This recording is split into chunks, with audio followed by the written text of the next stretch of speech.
Bonsoir. La police vient de confirmer que le drone qui survolait dans la zone de l'école d'Ansopin a eu l'autorisation d'effectuer un certain travail dans cet endroit. Au cours de la journée d'aujourd'hui, les vidéos de ce drone circulaient sur les réseaux sociaux.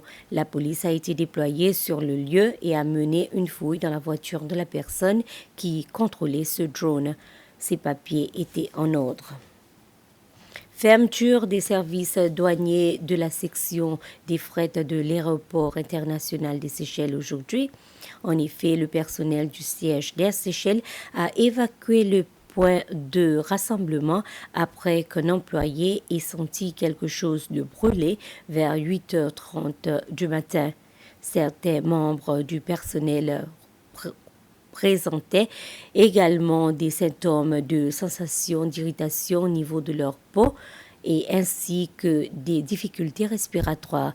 4 personnes ont été transportées à l'hôpital en ambulance pour y recevoir des soins médicaux.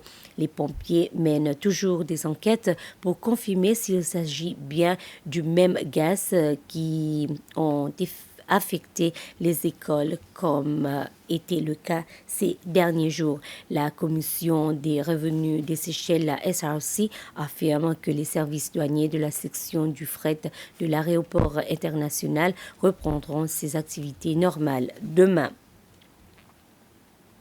Le comité interconfessionnel des Seychelles, CIFCO, a exprimé ses inquiétudes à la suite des événements qui se produisent dans le pays, comme le fuite de gaz présumé. L'organisation se dit très préoccupée par le fait que cela suscite des frayeurs parmi les enfants dans les écoles. Le CIFCO souhaite que les autorités concernées soient en mesure de remettre la situation sous contrôle dans le plus bref délai. Message aussi du United Seychelles Party à la suite des incidents de fuite de gaz présumés visant les écoles et d'autres lieux publics. Selon le parti US, c'est malheureux que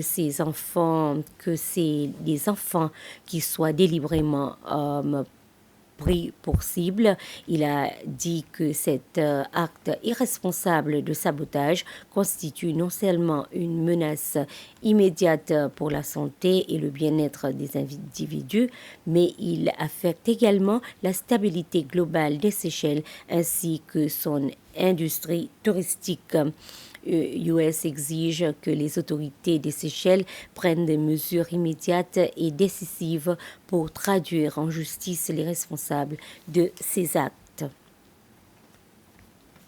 Incident dans une maison à Belloni ce matin et les services des sapeurs-pompiers et de secours ont déployé 3 camions pour tenter de maîtriser l'incident.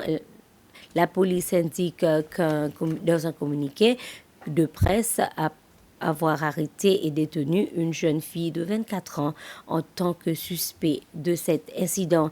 Un officier des services de sapeurs-pompiers et de secours a déclaré que la maison de Belloni avait commencé à s'effondrer lorsque les agents de ces services sont arrivés sur le lieu. L'Assemblée nationale a approuvé le projet de loi 2024 sur la composition des infractions prescrites sous le Compounding of Prescribed Offences Bill 2024. Le vice-président Ahmed Afif a présenté ce projet de loi. Il a déclaré qu'il permettrait au procureur général de parvenir à un compromis avec les contrevenants qui ne payent pas leurs amendes afin d'éviter des poursuites. Cela réduira également la pression sur le bureau du procureur général et les tribunaux. Les membres du LDS ont également indiqué que ce projet de loi donnerait aux contrevenants une seconde chance de payer l'amende et les députés du parti US, eux, ont affirmé que le gouvernement avait créé ce problème en augmentant les amendes fixées l'année dernière. Tous les membres du LDS présents ont voté en faveur du projet de loi, tandis que les membres du parti US se sont abstenus. Voilà, nous sommes arrivés à la fin de ce flash. Merci de votre attention.